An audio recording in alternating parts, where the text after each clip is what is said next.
Hello दोस्तों, आप लोग कैसे हो। आई होप आप लोग अच्छे होंगे और अच्छे तरीके से पढ़ाई भी कर रहे होंगे। आज जो है कि हम लोग बौद्ध दर्शन पढ़ेंगे। ठीक है, बौद्ध दर्शन के जो लॉन्ग क्वेश्चन है और शॉर्ट क्वेश्चन है वो है कि पहला क्वेश्चन है कि बौद्ध दर्शन में प्रतिपादित शिक्षा के उद्देश्यों, पाठ्यक्रम तथा शिक्षण विधियों की व्याख्या कीजिए। और इसी से रिलेटेड जो शॉर्ट क्वेश्चन है वो है, पहला है बौद्ध दर्शन के शिक्षा के उद्देश्यों को बताइए। दूसरा है बौद्ध दर्शन द्वारा प्रतिपादित पाठ्यक्रम की व्याख्या कीजिए। तीसरा है बौद्ध दर्शन की शिक्षण विधियों का वर्णन कीजिए। ठीक है, तो चलिए आज हम पढ़ते हैं क्या, बौद्ध दर्शन एवं शिक्षा। ठीक है, बौद्ध दर्शन एवं शिक्षा। आप लोग को थोड़ा थोड़ा तो बौद्ध दर्शन के बारे में पता ही होगा। चलिए आज हम पूरा जानते हैं। बौद्ध दर्शन एवं शिक्षा क्या है। Buddhist philosophy and education. बौद्ध दर्शन में शिक्षा को एक महत्वपूर्ण प्रक्रिया माना गया है। शिक्षा ही मनुष्य को लौकिक रूप एवं परमार्थिक जीवन के योग्य बनाती है। बौद्ध मत के अनुसार वास्तविक शिक्षा वह है जो मनुष्य के दुखों से मुक्ति दिलाकर निर्वाण की प्राप्ति कराए। व्यक्ति के समस्त दुखों का कारण अज्ञान यानी कि अशिक्षा है और इस अज्ञान को शिक्षा द्वारा ही दूर किया जा सकता है। बिना शिक्षा के निर्वाण की प्राप्ति संभव नहीं है ना। कि जो इंसान अज्ञान है, अज्ञान मतलब कि जिसके पास शिक्षा नहीं है, ज्ञान है, ठीक है, उसी के पास समस्त दुखों का कारण किसके पास है, अज्ञान व्यक्ति के पास है, जिसके पास शिक्षा नहीं है। ठीक है, तो जो शिक्षा प्राप्त कर लेता है उसी को ज्ञान प्राप्त होता है और फिर उसे ही इस बात का पता चल जाता है कि निर्वाण हमारे लाइफ में कितना जरूरी है। ठीक है, निर्वाण प्राप्ति के लिए हमें शिक्षित होना बहुत जरूरी है। ठीक है, शिक्षा के उद्देश्य क्या है। Objectives of education. Mahatma Buddha द्वारा सद्जीवन के लिए प्रतिपादित अष्टांग मार्ग ही शिक्षा के उद्देश्यों का प्रमुख आधार है। इसके अतिरिक्त कालांतर में कुछ शैक्षिक उद्देश्यों को इसमें सम्मिलित किया गया, जिसका विवरण निम्नलिखित है। ठीक है, पहला हो गया संस्कृति का संरक्षण। बौद्ध दर्शन में अष्टांग मार्ग को अपनाया गया है।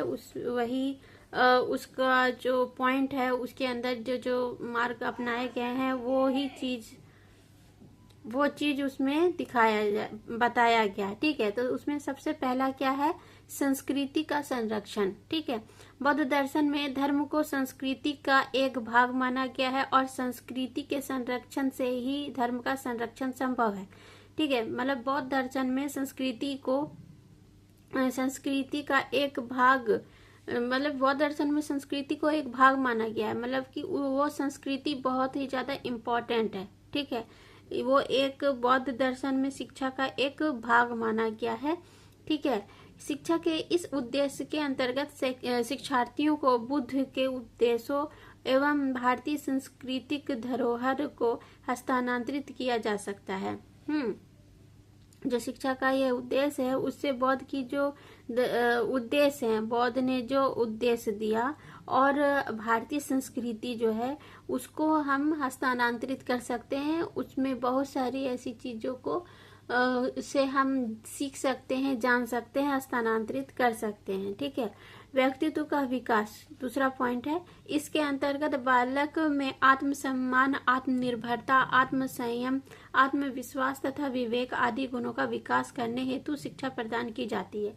व्यक्तित्व का विकास यानी कि अपने पर्सनैलिटी का विकास कैसे होता है, जब उसके अंदर आत्मसम्मान आता है, आत्मनिर्भरता आती है। आत्मसम्मान आता है जब सम्मान हमारा कोई दूसरा कैसे करेगा, जब हम अच्छे कर्म करेंगे, है ना। आत्मसम्मान मिलता है तभी कि जब कोई हमको इज्जत देता है तो हमको लगता है हम अब इज्जत के लायक हो गए, तो आत्मसम्मान मिलता है। आत्मनिर्भरता आती है हमारे अंदर, हम अपने एजुकेशन से इस तरह से आत्मनिर्भर हो जाते हैं कि हमें समझ में आ जाता है कि अब हम कोई भी काम कर सकते हैं। आत्मसंयम, आत्मविश्वास तथा विवेक, सब गुण आ जाता है, जिससे हमारे अंदर की पर्सनैलिटी विकसित हो जाती है। सर्वांगीण विकास बौद्धिक शिक्षा पद्धति में शिक्षार्थी के शारीरिक, मानसिक और नैतिक विकास को देखते हुए शिक्षा की व्यवस्था की जाती है। व्यावसायिक शिक्षा को भी ध्यान में रखा जाता है। बौद्ध शिक्षा पद्धति में शिक्षार्थी के लिए कला, कौशल व उद्योग की शिक्षा का भी प्रावधान था। इस प्रकार बालक के समन्वित विकास पर ध्यान दिया जाता है। सर्वांगीण विकास वही शारीरिक, मानसिक, बौद्धिक और जो भी उसका कलात्मक होता है, वो उन सब चीज़ों पर ध्यान देना, ताकि बच्चे के अंदर सारे गुण का विकास हो। नैतिकता, मौलिक गुण सब कुछ आना चाहिए, कला कौशल का विकास होना चाहिए, उद्योग से रिलेटेड शिक्षा भी देने का प्रावधान था बौद्ध दर्शन में। ठीक है, उसके बाद फिर है नैतिक जीवन। नैतिक जीवन, उसमें नैतिकता की शिक्षा दी जाती है ताकि हमारे अंदर नैतिक गुण आए। बौद्ध शिक्षा का उद्देश्य बालक में नैतिक गुणों का विकास करना भी था। ठीक, अब जो है कि शिक्षा का पाठ्यक्रम यानी कि कैरिकुलम ऑफ एजुकेशन, कैसा था पाठ्यक्रम बौद्ध शिक्षा में? तो बौद्ध दर्शन के पाठ्यक्रम में लौकिक तथा धार्मिक दोनों विषयों एवं क्रियाओं को महत्वपूर्ण बताया गया है। ठीक है, बौद्ध दर्शन का जो पाठ्यक्रम था, जो कैरिकुलम था, उसमें लौकिक तथा धार्मिक दोनों विषयों को बहुत इम्पोर्टेंस दिया गया है। लौकिक तथा धार्मिक दोनों विषयों पर आधारित होने के कारण बौद्ध दर्शन के द्वारा प्रतिपादित पाठ्यक्रम में एक समन्वयकारी दृष्टिकोण देखने को मिलता है। जब हम लौकिक और धार्मिक दोनों, मतलब जो चीज़ें चल रही है उसके साथ भी बौद्ध दर्शन का शिक्षा था कि भाई हमको सारी चीज़ों को लेकर के भी चलना है, नैतिक, वैज्ञानिक, भौतिक और सांस्कृतिक, धार्मिक और नैतिकता, सर्वांगीण विकास, व्यक्तित्व का विकास, है ना, संस्कृति का संरक्षण, हर एक चीज़ की शिक्षा लेकर के हमको चलना है। और साथ में हमारे अंदर जो है कि धार्मिक विकास भी होना चाहिए। तभी ये जो बौद्ध शिक्षा था, ये बहुत ज़्यादा प्रतिपादित हुआ, बहुत ज़्यादा बढ़ा। ठीक है, पाठ्यक्रम में इन सब चीज़ों को सम्मिलित भी किया गया है। धार्मिक पाठ्यक्रम पहला हो गया। शिक्षा का पाठ्यक्रम में सबसे पहला है धार्मिक पाठ्यक्रम। धार्मिक पाठ्यक्रम भिक्षुओं व भिक्षुणियों के लिए था, धार्मिक पाठ्यक्रम था। ठीक है, इस पाठ्यक्रम का मूल उद्देश्य उन्हें निर्वाण प्राप्त करने की योग्यता प्रदान करना तथा योग्य धर्म प्रचारक तैयार करना था। धार्मिक शिक्षा में वही बौद्ध धर्म के लेकर करके उनको जो है कि पढ़ाया बताया जाता था, और वो दूसरे जगह जा करके बौद्ध धर्म का प्रचार प्रसार करते थे, जिससे बौद्ध धर्म का विकास हुआ था। ठीक है, पहला है। उसके बाद फिर धार्मिक पाठ्यक्रम के अंतर्गत निम्न विषयों का समावेश किया गया था, और इन धार्मिक पाठ्यक्रम को जो बढ़ाने का कार्य था वो था भिक्षुओं और भिक्षुणियों के ऊपर। ठीक है, उसके बाद फिर ये पाठ्यक्रम जो थे उसके अंतर्गत निम्नलिखित विषयों को डाला गया था, समावेश किया गया था। पहला है 4 आर्य सत्यों का पुनर्ज्ञान। सबसे पहला है 4 आर्य सत्य का पुनर्ज्ञान होना चाहिए, इसमें विश्वास की व्यवस्था, जगत में मानव स्थान, जगत के कार्य, व्यापार, जगत की परिवर्तनशीलता तथा क्षणिकता, कार्यकरण, संबंध, जगत में आभास होने वाले सुख जो कि वास्तव में दुख है आदि का गहन अध्ययन सम्मिलित था। ये 4 आर्य सत्य थे जिनको कि लोगों को बताया गया कि ये सारी चीजें जो है कि सत्य हैं, जो कि था क्या था, विश्व की व्यवस्था, विश्व की ये जो रचना हुई है किस तरह से हुई है, जगत में मानव स्थान, मानव का जगत में क्या स्थान है, जगत के कार्य, हमें क्या करना चाहिए, व्यापार से रिलेटेड काम, और परिवर्तनशीलता भी बताई गई, क्षणिकता, कार्यकरण, संबंध, जगत में, ये सारी चीजें इन पाठ्यक्रम के अंतर्गत आया, और इन सबको इन सब से रिलेटेड शिक्षा बौद्ध धर्म में दी जाने लगी।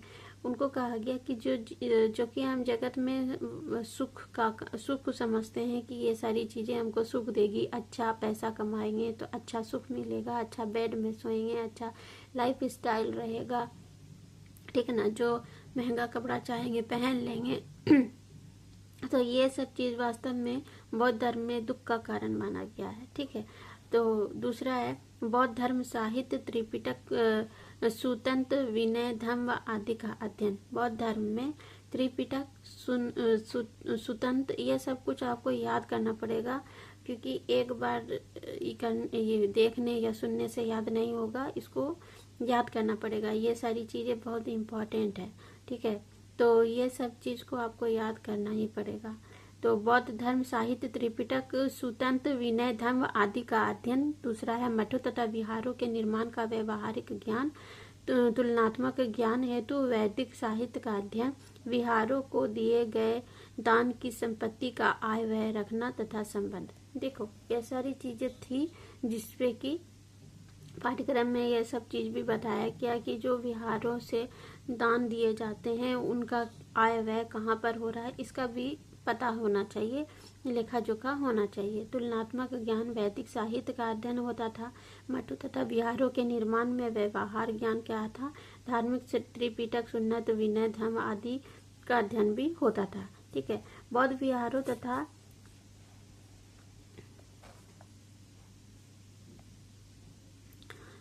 विहारों तथा मठों में निम्न 5 प्रकार की विद्याओं का अध्ययन अध्यापन का प्रावधान था। पहला है सप्त विद्या, इसके अंतर्गत शब्द निर्माण व्युत्पत्ति तथा व्याकरण का ज्ञान शामिल था। दूसरा है शिल्पासन विद्या, इसमें विभिन्न प्रकार के उद्योग व कलाएं आती थी।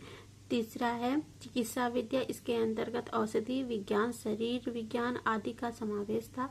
चौथा है कि हेतु विद्या, इसके अंतर्गत तर्क शास्त्र के अध्ययन का प्रावधान था। और पांचवा है आध्यात्मिक विद्या, इसमें बौद्ध दर्शन तथा अन्य दर्शनों का तुलनात्मक अध्ययन सम्मिलित था।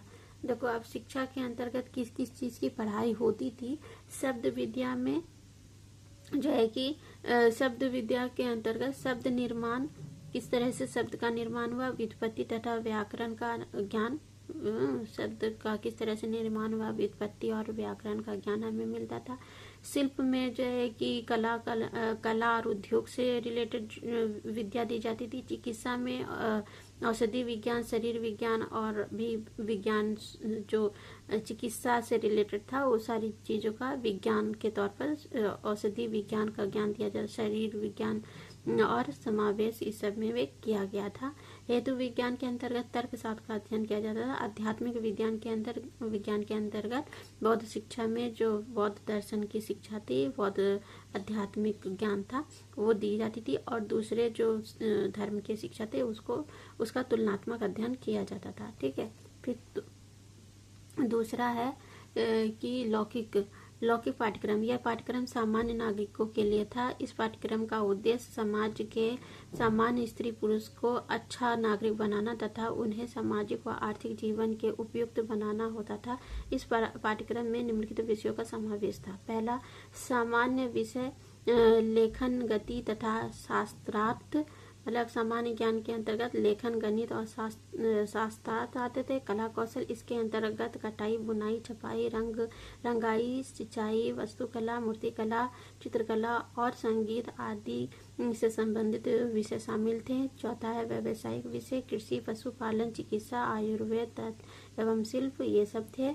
शारीरिक शिक्षा व्यायाम तथा खेलकूद, ये सब चीजें आपको याद करना पड़ेगा। ठीक है, किसमें क्या आता था। लौकिक शिक्षा में सामान्य कला व्यावसायिक शिक्षा शारीरिक शिक्षा ये सभी चीजें दी जाती थी। बौद्ध शिक्षा,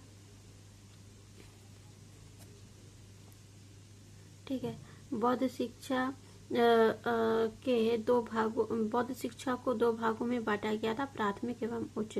प्राथमिक शिक्षा, इसके अंतर्गत लिखना पढ़ना भाषा ज्ञान तथा गणित का अध्ययन शामिल था। हमारे यहाँ भी अभी ऐसे ही होता है कि हमारे अंदर जो प्राथमिक शिक्षा होता है उसमें पढ़ना लिखना और गणित का ज्ञान इम्पोर्टेंट होता है ना। उसके बाद फिर है उच्च शिक्षा। उच्च स्तर की शिक्षा के अंतर्गत धर्म व्याकरण दर्शन राजनीति न्याय प्रशासन और आयुर्वेद शिल्प चिकित्सा आदि का अध्ययन किया जाता था। व्यावसायिक विषयों में सैद्धांतिक एवं व्यवहारिक दोनों प्रकार की शिक्षा का समावेश था, है ना। जो उच्च शिक्षा थी, अब जब हम वो हाई क्लास में आ जाते हैं तो हमें हर तरह की शिक्षा देने मतलब मिलती है, धर्म से व्यापार दर्शन राजनीति न्याय प्रशासन मतलब हर एक सब्जेक्ट हम लोग पढ़ते हैं, ठीक है ना। तो उच्च शिक्षा में अभी भी हमारे यहाँ वैसे होता है, जो प्राथमिक शिक्षा है उसमें कम से कम लिखना पढ़ना और गणित की शिक्षा हमारे लिए अनिवार्य होती है। जब हम आगे पढ़ना चाहते हैं, उच्च शिक्षा में आते हैं, तो हमारे अंदर धर्म का, व्याकरण का, दर्शन का, राजनीति का, न्याय प्रशासन का, आयुर्वेद, ये सब वो दर्शन में था। और अभी तो हमारे इसमें सब्जेक्ट में बहुत सारे ऐसी चीज़ें पाठ्यक्रम में दी जाती है ना।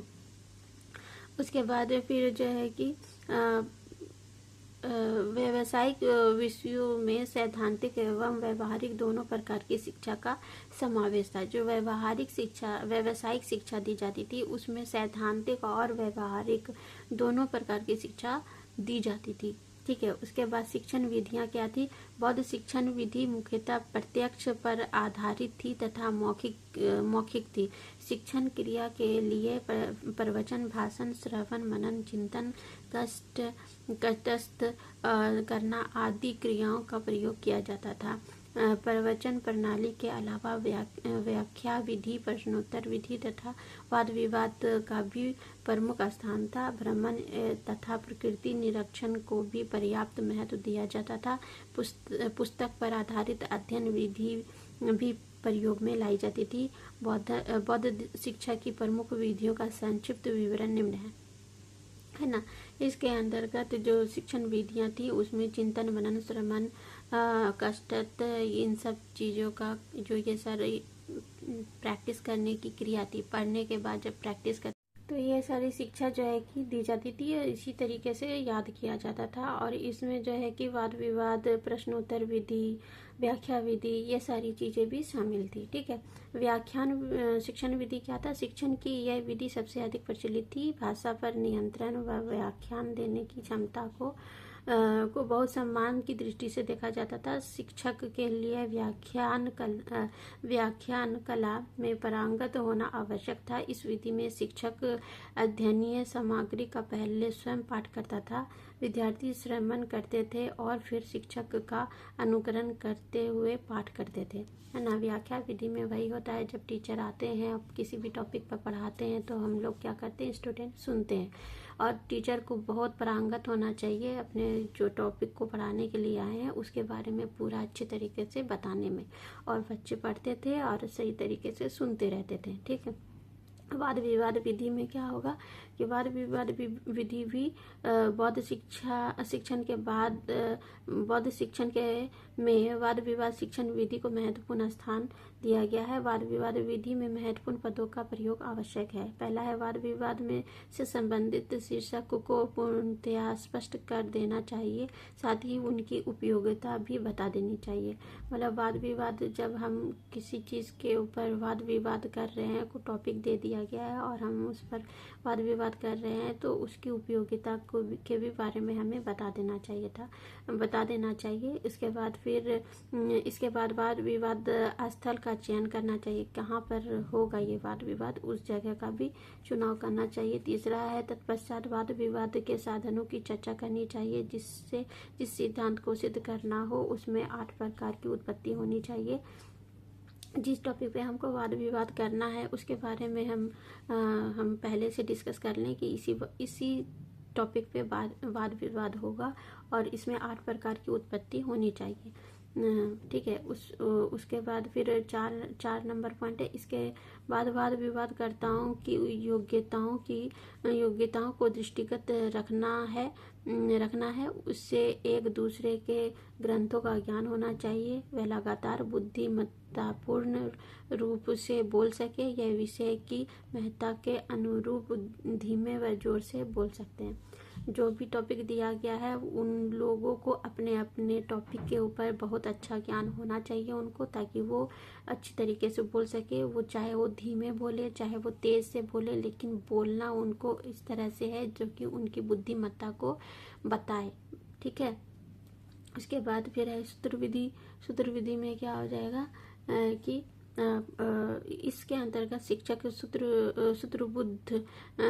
सूत्रबद्ध ज्ञान को शिक्षार्थियों के समक्ष प्रस्तुत करता था तथा उसकी व्याख्या करता था। शिक्षार्थी बीच बीच में प्रश्न पूछते थे तथा शिक्षक उनका निराकरण करता था। यह प्रक्रिया तब तक चलती रहती थी जब तक कि अर्थ पूर्णतः स्पष्ट न हो जाए। तत्पश्चात शिक्षार्थी सूत्र को कंठस्थ करते थे। ठीक है, मतलब सूत्र विधि में वही हो गया कि जब पढ़ा लिया जाता था तो मतलब पढ़ाने के दौरान या पढ़ने के बाद जब बच्चे सुन लेते थे, समझ लेते थे, उसके बाद अगर किसी के मन में कोई प्रश्न आता था तो वो पूछ सकते थे, क्योंकि प्रश्न पूछना तो बहुत अच्छी बात होती है। प्रश्न पूछ के ही इंसान को आगे ज़्यादा बुद्धि का विकास होता है। तो वो पूछ सकता था और उसको टीचर को ये क्या था कि सही उत्तर के साथ स्पष्ट करना था। ठीक है, उसके बाद फिर स्वाध्याय विधि क्या हो गया? बौद्ध शिक्षण पद्धति में स्वाध्याय शिक्षण विधि का भी प्रावधान है। स्वाध्याय निम्न 4 चरणों में किया जा सकता था: आवृत्ति, संचय, मनन, धारण। ठीक है, ये स्वाध्याय विधि जो है उसके अंतर्गत मनन आता है, आवृत्ति आती है, संचय और धारण आता है। ठीक है, इसे हम अपने अंदर स्वाध्याय लाते हैं, एक ठहराव लाते हैं। ठीक है, तो ये आज का ये क्वेश्चन था क्या बोलते हैं, बौद्ध दर्शन से रिलेटेड। आई होप आप लोगों को समझ में आया होगा। और इसमें जो भी पॉइंट दिए गए हैं ये बहुत इम्पोर्टेंट पॉइंट है। इसके अंदर जो शिक्षा के सूत्र दिए गए हैं, क्या उनमें शिक्षण विधियां अपनाई गई है, उन सब को आप अच्छे तरीके से याद कर लीजिए, तभी एक अच्छा बौद्ध दर्शन का एक पूरा आंसर तैयार हो जाएगा और आप अच्छे से लिख सकते हैं। ठीक है, तो आज के लिए इतना ही। अगर आप न्यू व्यूअर हैं तो आप मेरे ज़ेनज़ी क्लासेस को सब्सक्राइब कीजिए और बेल आइकन दबा लीजिए ताकि आने वाली ऑल नोटिफिकेशन आपको मिलती रहे। और ऐसी ही और अच्छी वीडियोस को देखने के लिए, पढ़ने के लिए आप मेरे चैनल को सब्सक्राइब कर सकते हैं और दूसरों को शेयर भी कर सकते हैं। तो चलिए, टेक केयर, बाय बाय। और अगर क्या बोलते हैं, प्रैक्टिकल से रिलेटेड आपको कोई भी क्यूरी चाहिए होगी तो आप मेरे प्लेलिस्ट पे जा कर के देख सकते हैं। वहाँ पर सारे सेमेस्टर्स की प्रैक्टिकल फाइल पड़ी हुई है, आप उनसे जा कर के देख कर के बना सकते हैं। तो चलिए, आज के लिए इतना ही। Take care, bye bye, have a nice day.